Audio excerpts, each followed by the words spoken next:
Welcome back to Rig Making for Beginners. Today we're going to look at how to make a live bait rig, or how to make two variations of the live bait rig that I personally use myself. Now I understand it's a bit of a sensitive topic for some people, but this is a fishing channel, and what I want to do is I want to try and educate people, and then if you want to go fishing using live baits, and that's an informed decision that you have to make yourself. I'm not here to say you should go and do it. If you want to do it, that's completely up to yourselves, but what I want to do is I just want to educate people, just show you how to make a rig for using live baits. Now live baiting could be things like using small pouting or mackerel as a live bait in order to catch bigger fish, and it does work, and I've had success with it myself, and other people I fish with have had success. But like I said, it's completely down to yourself as an angler what your views on it are, but that is up to yourselves to decide. So what I'm going to do first, I'm just going to show you how to make a stinger rig. So what we're going to do is we're going to make that now, and I'm going to show you the components that we're going to need to do that. Right, so the first thing we're going to need to make our stinger rig is some shot leader, which is here. We're also going to need some snood line, which is here. You'll need one pulley bead of some description, or you can use a swivel or any other pulley bead. We're going to need one swivel, standard size swivel. You'll want two beads. You'll want one clip down leg clip, which is there. We're going to need one larger hook, which is there. For this video I'm using a size 4, I believe it is, and then we want one smaller hook, which is here. So the first things we're going to do then is we're going to take our shot leader, and just using a 6-turn blood knot, we're just going to tie on the leg clip to one end of the rig itself.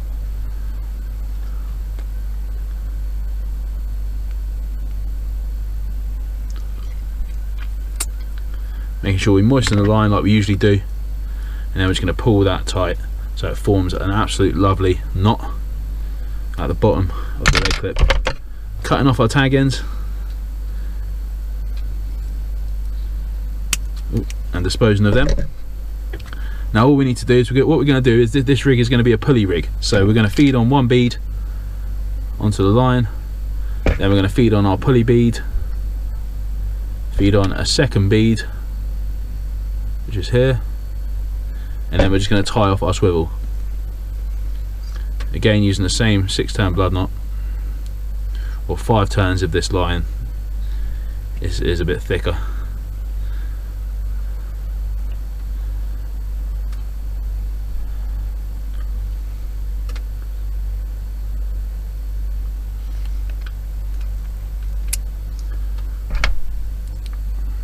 Pull that nice and tight. If you are new to rig making, it's definitely a good thing to get a knot puller. Absolutely fantastic bit of kit.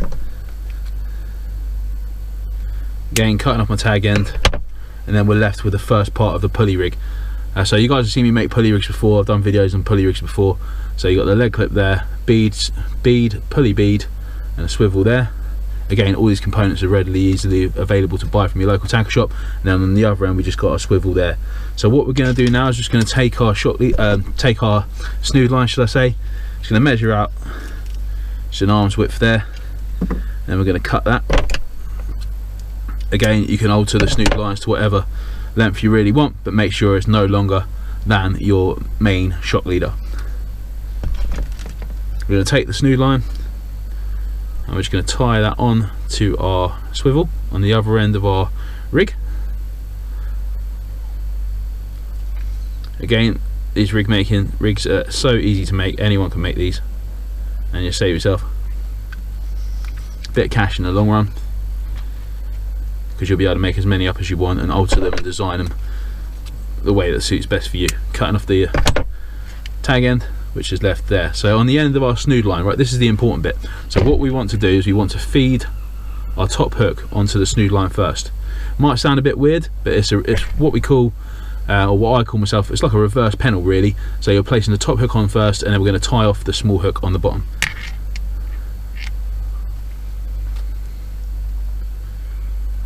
And then I'll show you how it works.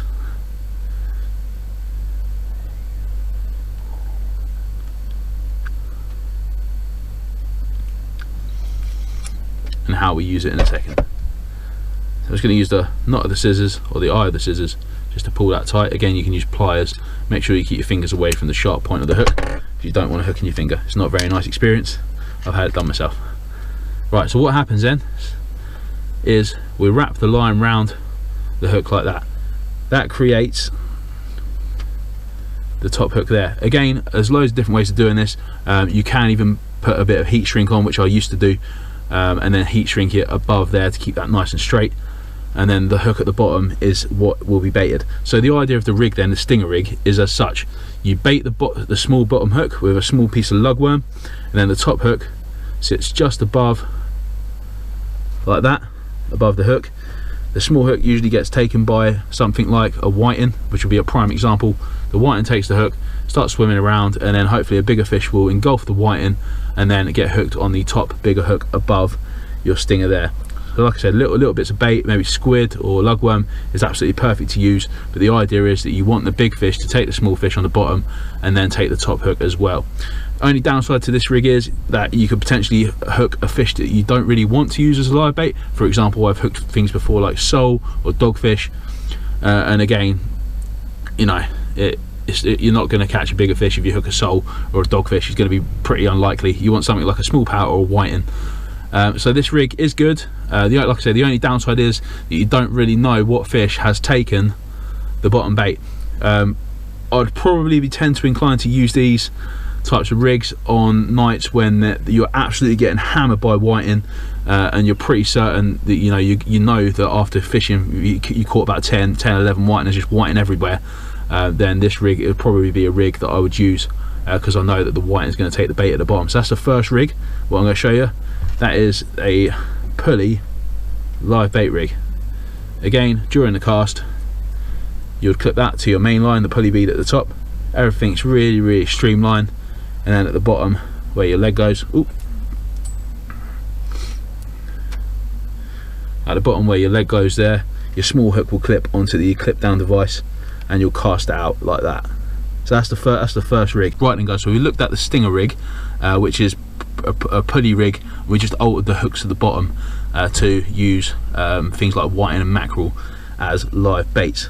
Probably better to use it for the whiting at the winter season, for targeting things like bass and cod and conger reels with that type of rig.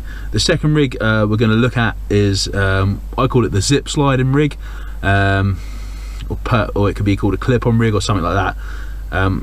And we're going to look at making that now. So all we need then for this second rig is it's really simple. Just need some snood line, which is here. You need an American snap swivel, so which is a swivel with a clip on. It's really important you have the clip on. And then we're just going to use a 6/0 hook there, 6/0, 7/0, 8/0, whatever you want to use. So what I'd usually use is about a shoulder's width length of line. We'll cut that here. All we're going to do is we're going to tie our snap swivel onto one end using the 6-turn blood knot.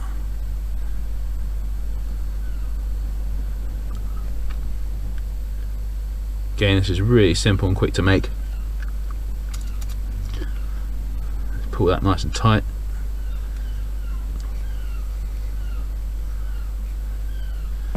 Cut off the tag end.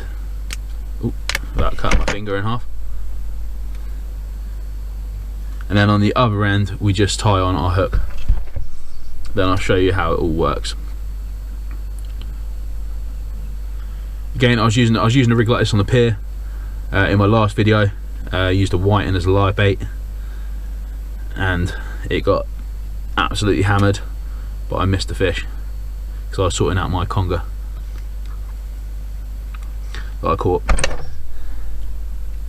So just pull that nice and tight, clip off the tag end, which is there, and then there we have it. So on one end you would have the hook, which is there, then on the other end we have our snap swivel, which is there. So how we're going to use this then, so what you would do is you would cast out your lead, just cast out your lead on the lead clip, cast it out as far as you can get it. Then the idea is that you want to have a live whiting or a live pouting. You take the hook and just lip hook it through the top and through the bottom hook. Usually I point the hook facing upwards, so if the head of the fish is here, the top of the fish, you want it to go under the lip of the bottom and then into the lip of the top, and just hold in the two lips there.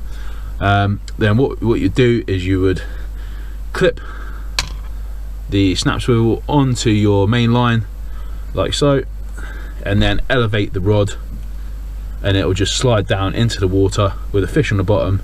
Now what will happen is when the fish hits the water, the fish will swim down to the lead, and then you have a live bait swimming around, and hopefully the bigger fish will take the live bait and then it hook itself on the hook itself there. Like I said, it is a bit of a controversial subject. I have friends that do it, I have friends that don't do it. I have people that I know that do live bait and they get fantastic results, and I have friends that will not do it absolutely whatsoever. So again, like I said, this video is for educational purposes. It's to educate and to say, look, here's the information. If you wish to try it yourself, you know, there's all the information of the rigs that I personally use when I do it myself, and it's up to you to make an informed decision whether you agree with it or whether you don't agree with it. It's not to say that I personally am all for it. You know, I sometimes think about it and I'm like, do I do it, don't I do it? You know, it's a bit of a touchy subject, and I know some anglers are completely 100% against it. I completely appreciate that, but for the people that want to try, here's the information. So I hope you've enjoyed the video, guys. Thank you very much for watching. If you liked the video, leave a comment in the comments description below. Drop us a thumbs up as well and let me know what you think. So thanks very much, guys. I'll see you on the next one. Cheers.